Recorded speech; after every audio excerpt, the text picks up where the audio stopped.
আল্লাহু আল্লাহ।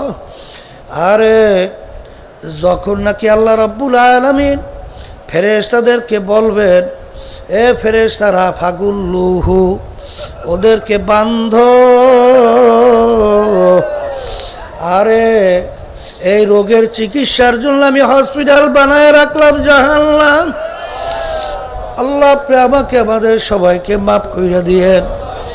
আরে যারা এক ওয়াক্ত নামাজ ফরজ পড়বে বলতে বলতে অন্য ওয়াক্ত আইসা যায়, যদি অন্য ওয়াক্ত নিয়ে কাজা কইরা পড়ো, পর্দার আড়ালের মা বোনের অনেকের নামাজের ভিতরে অনীহা। অনেক সময় দেখা যায় এক ওয়াক্তের নামাজ নিয়ে অন্য ওয়াক্তে পৌঁছাইয়া দেয়। এই পর্বে পর্বে পর্বে পর্বে ঠিকমতো পড়ে না। অনেকে তো ঠিকমতো নামাজই পড়ে না।